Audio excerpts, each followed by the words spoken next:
আসসালামু আলাইকুম। বর্তমান বাংলাদেশে পুলিশ খোদ নিরাপত্তাহীনতায় ভুগছে।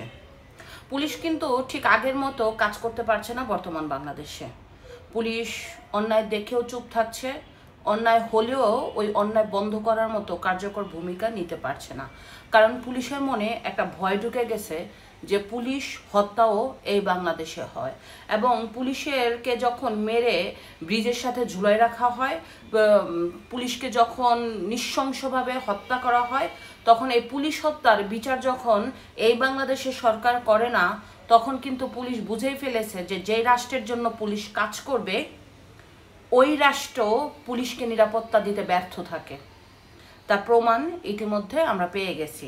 তো যাই হোক, আসি আমরা মূল কথায়। আজকে আদাবর শ্যামলী হাউজিং সোসাইটিতে কিছু মব সৃষ্টিকারী একজন যুবককে আটক করে, এবং যুবককে আটক করে কতক্ষণ মারধর করে। তখন এই যুবকের পরিবার যখন পুলিশকে খবর দেয়, পুলিশ ঘটনাস্থলে আসে। ঘটনাস্থলে এসে এই যুবককে উদ্ধার করতে যায়, কিন্তু উদ্ধার করতে গিয়ে এই কিশোর গ্যাংয়ের নামে মব সৃষ্টিকারীরা পুলিশের উপর হামলা করে এবং পুলিশকে নৃশংসভাবে আহত করে। সেই সাথে এই যে মব সৃষ্টিকারীরা কিশোর গ্যাংয়ের নামে সন্ত্রাসরা পালিয়ে চলে যায়। পুলিশের এখানে প্রায় 3 জনকে জখম করা হয়, কূপ দেওয়া হয়। পুলিশের 3 জন আহত অবস্থায় ঢাকা মেডিকেলে ভর্তি হয়। এখন পুলিশের রাতভর অভিযানে প্রায় 100 জনকে অ্যারেস্ট করছে। দেখেন, আইন শৃঙ্খলা নিরাপত্তা বাহিনী পুলিশের গায়ে যখন হাত তোলা হয়, তাহলে মানুষ তো ওইখানে জাস্ট একটা টিস্যু পেপারের মতো। পুলিশের নিরাপত্তা দিতে ব্যর্থ এই সরকার, সেইখানে সাধারণ মানুষের নিরাপত্তা কোথায় এই সরকার দিতে পারছে আমরা কিন্তু সবাই জানি। প্রকাশ্যে গণধর্ষণের হুমকি দেয়। ইতিমধ্যে দেখতে পারছেন যে ঢাকা ভার্সিটিতে আপনার যে ফারাবি ছেলেটার নামে রিট করছে, ও ছাত্রলীগের পোস্টধারী নেতা। এই আবেদন করার জন্য মেয়েটাকে ওইখানকার যে আলী হোসেন নামের একটা ছেলে ফেসবুক পেজে দিয়েছে যে একে গণধর্ষণের পালা করা হোক, মানে গণধর্ষণ করা হোক। ঢাকা ভার্সিটির মতো একটা ছেলে যখন বলে যে মেয়েটাকে, ও ঢাকা ভার্সিটির মেয়ে, কিন্তু ও যখন পোস্টে বলা হয় ওকে গণধর্ষণ করা হোক, তাহলে বুঝতেই হবে বাংলাদেশের সাধারণ মানুষের নিরাপত্তাটা কোথায়। ধর্ষণ হচ্ছে, গণহারে ধর্ষণ হচ্ছে, কোনো বিচার নেই, পুলিশের ভূমিকা অকার্যকর, তারপরে প্রকাশ্যে কুপিয়ে জখম করছে সাধারণ মানুষকে, পুলিশের ভূমিকা অকার্যকর। আপনার ছাত্রলীগের ট্যাগ দিয়ে নিজস্ব স্বার্থ যে হাসিল করার জন্য ঘর থেকে নিয়ে যেয়ে কুপিয়ে গলা কেটে মেরে ফেলছে, পুলিশের কার্যকর অকার্যকর। পুলিশ না, পুলিশ এখন নিরুপায়। মূলত এই ব্যর্থ সরকার অকার্যকর। এই সরকার নিজেদের আখের গোছানো ছাড়া আর কিছুই কিন্তু এই বাংলাদেশে দিতে পারেনি। মানুষের প্রতিটা ক্ষণ খারাপ অবস্থায়।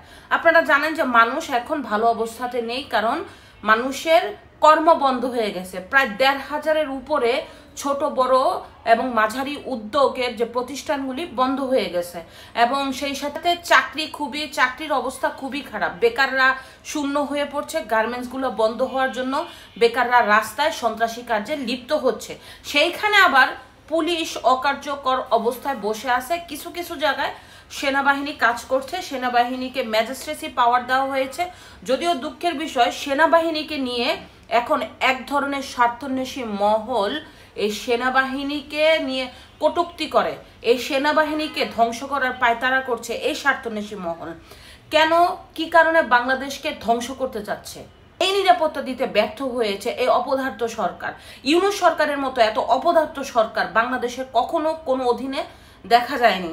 সে তো আজীবন থাকতো বিদেশে, এবং বাংলাদেশি মানুষের টাকাগুলি চুষে বিদেশে নিয়ে সে আরামায়েশের রাজত্ব করত। সেই লোককে প্রায়োরিটি দিয়ে ক্ষমতায় বসানো হলো একটা আন্তর্জাতিক খ্যাতিসম্পন্ন ব্যক্তি। এই আন্তর্জাতিক খ্যাতিসম্পন্ন ব্যক্তি যখন আপনার সরকারে বসলো, রোহিঙ্গা ইস্যুতে রোহিঙ্গাদের যে ফান্ড দিত জাতিসংঘ, সেই ফান্ডগুলি বন্ধ হয়ে গেছে। তো কোথায় খ্যাতিসম্পন্ন ব্যক্তি কাজ করতে পারলো? বিদেশি বিনিয়োগ আসতেছে না, ভিসাগুলি বন্ধ হয়ে যাচ্ছে। বরং ডক্টর ইউনূস যেই রাষ্ট্রে যায় সেই রাষ্ট্র থেকে একটা কুফা নিয়ে আসে, ওই রাষ্ট্রের ভিসা বন্ধ হয়ে যায়। কিছুদিন আগে মালয়েশিয়াতে গেছে, কোনো কার্যকর অবস্থান সে করতে না পারলেও মালয়েশিয়ার ভিসাও বন্ধ হয়ে যাচ্ছে। দুবাইয়ের ভিসা বন্ধ। কাতারের ভিসা বন্ধ, ইউরোপগুলি ভিসা দিচ্ছে না। এই সরকার এ অবস্থা করতেছে। বর্তমান বাংলাদেশের আইন শৃঙ্খলার অবস্থা খুবই খারাপ, খুবই খারাপ। আপনি ঘরে বসে আপনি নিজেকে প্রোটেক্ট করতে পারবেন না যদি কোনো মব সৃষ্টিকারী লোক আপনাকে আসে যে আপনাকে মেরে অথবা কাউকে ধর্ষণ করে অথবা আপনার ঘরের স্বর্ণ অলংকার লুট করে নিবে না। কি একটা পরিস্থিতি!